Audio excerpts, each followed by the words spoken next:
Good morning students. आज हम class 10th की बेसिक प्रोपोर्शनैलिटी थ्योरम, जिसे बीपीटी कहते हैं और थेल्स थ्योरम भी कहते हैं, वो सीखेंगे। देखिए इसका स्टेटमेंट क्या है। If a line is drawn parallel to one side of a triangle intersecting the other two sides at distinct points, the other two sides are divided in the same ratio. इसकी figure देखते हैं। ए B सी एक triangle दिया हुआ है।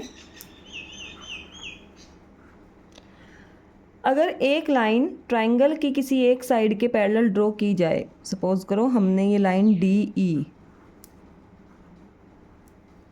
Triangle की side B C के parallel draw की है, तो if a line is drawn parallel to one side of a triangle intersecting other two sides at distinct points, जो दूसरी साइड्स हैं ए बी और ए सी, इनको अलग अलग पॉइंट डी और ई पर इंटरसेक्ट कर रही हैं, then the other two sides are divided in the same ratio. जब ये दोनों साइड हैं सेम रेशो में डिवाइड होंगी, A D upon D B is equal to A E upon E C. तो देखिए इसमें हमें क्या दिया हुआ है, given that in triangle A B C, triangle A B C में डी ई लाइन पैरेलल है बी सी के, जो हमारी डी ई लाइन है वो बी सी के पैरेलल दी हुई है। टू प्रूव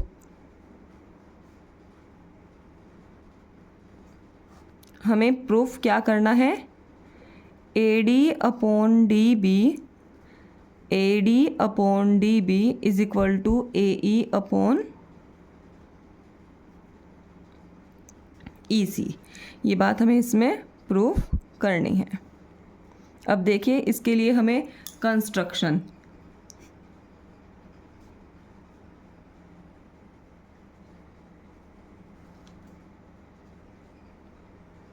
हमें इसमें कंस्ट्रक्शन करनी होगी।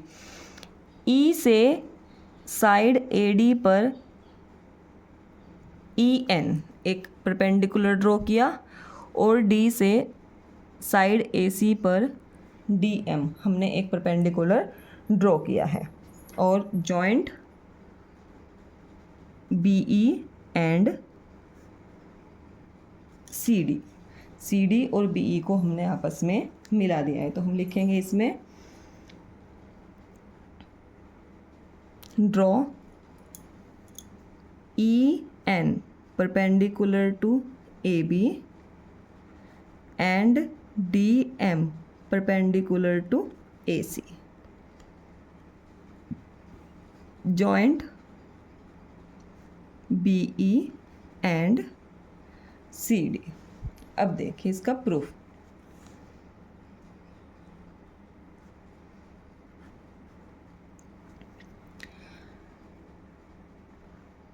On side A B side पर area of triangle A D E, हम area of triangle A D E निकालेंगे। जो ए बी साइड है इसकी साइड हम ले रहे हैं। Area of triangle A D E is equal to क्या होता है, area of triangle 1/2 base into height, और बेस हमने ए डी लिया है। जब हमने ए डी बेस लिया है तो ए डी के सामने का वर्टेक्स है ई, ई से इस पर जो हमने परपेंडिकुलर ड्रॉ किया था वो इसकी हाइट मेज़र की जाएगी। बेस हो जाएगा ए डी और हाइट हो जाएगी ई एन, तो is equal to 1/2 A D E N. Similarly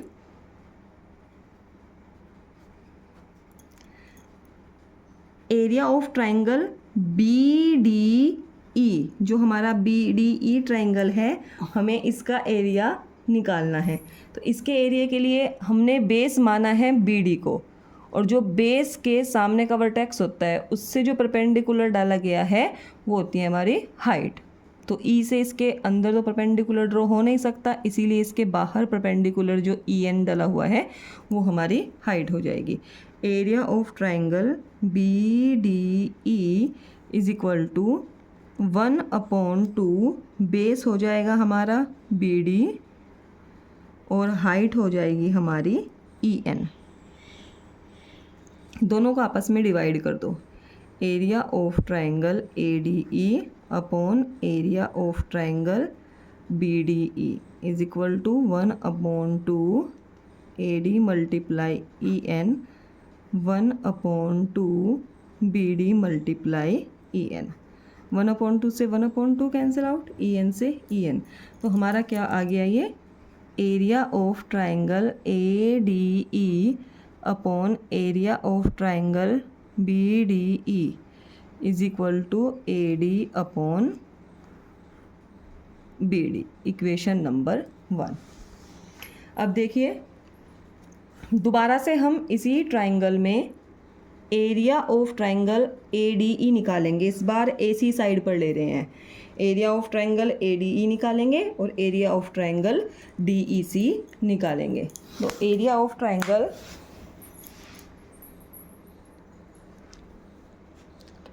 on side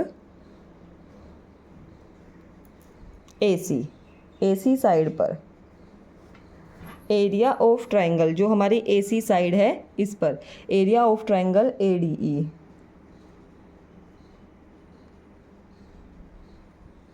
क्या हो जाएगा 1/2 बेस इंटू हाइट। तो 1/2 बेस क्या है हमारा, बेस है हमारा AE और हाइट है हमारी DM।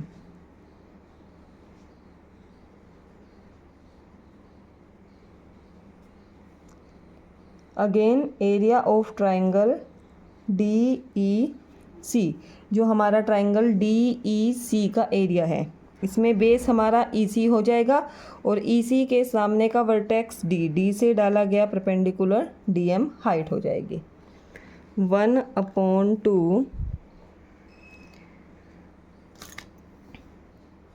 EC मल्टीप्लाई DM, दोनों को क्या कर दो, डिवाइड कर दो। तो area of triangle ADE upon area of triangle DEC 1/2 AE upon DM 1/2 EC multiply DM। DM से DM कैंसिल आउट, 1/2 से 1/2 cancel out.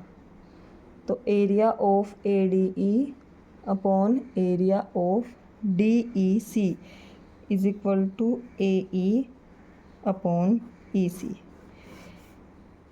Equation number 2।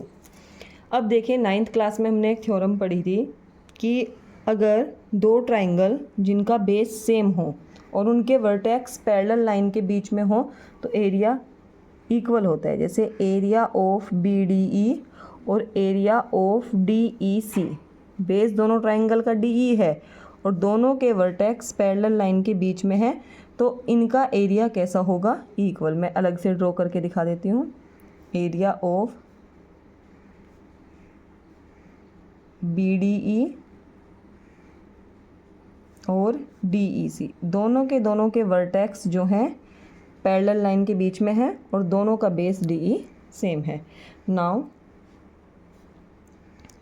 Area of BDE बराबर एरिया ऑफ ट्राइंगल DEC क्यों हुआ है ये, यहाँ पर लिख देंगे। Since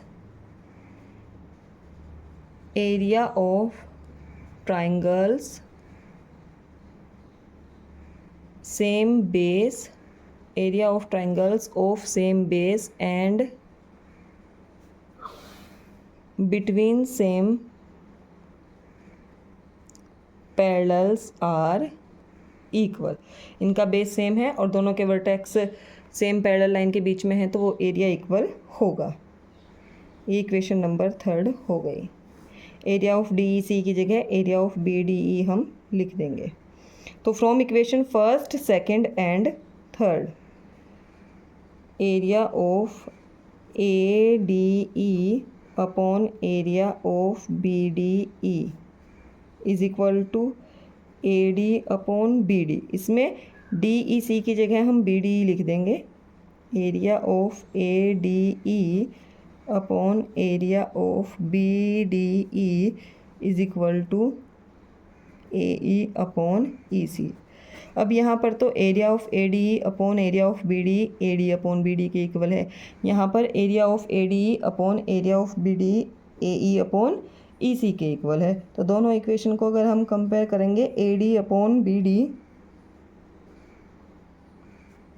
is equal to A E upon E C.